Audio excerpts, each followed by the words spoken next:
Hey, hi you guys.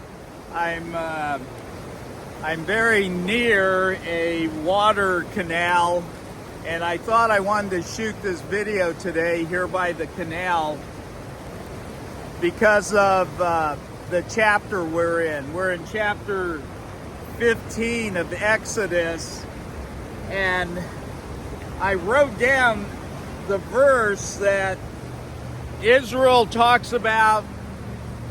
They saw their enemies dead in the water. And it really made me wonder about who's my enemy. It's really not those out there who have yet to come to Christ. Those are my neighbors. Those are my relatives, in the flesh at least. Maybe not in the spirit, but they have been my relatives in the flesh.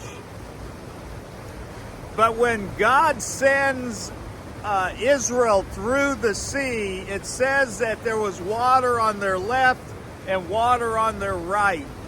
And then when the Egyptians try to go through that same channel, God releases the water. He also makes their chariots He has the wheels coming off their chariots.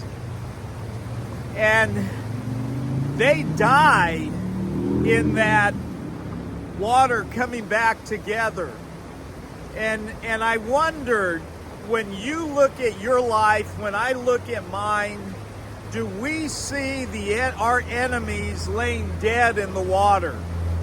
The enemy of selfishness, the enemy of lust, the enemy of drunkenness, on and on and on we could go. Those are the enemies I hope that we see lying dead in the water. Our neighbors, our friends out here who don't know Christ, they're not our enemies. They're the ones that God has sent us to proclaim the good news. They're the ones that we ought to view as those who really need help, and they need to hear the good news. It turns into bad news if they say no to God, but it is good news for those who say yes. So I'd like you to think about, when you consider evangelism, when you consider your walk, do you also have the benefit of seeing your enemies lying dead in the water? Again, those things that keep me a prisoner, keep me a slave to sin. That's what we ought to be seeing dead in the water.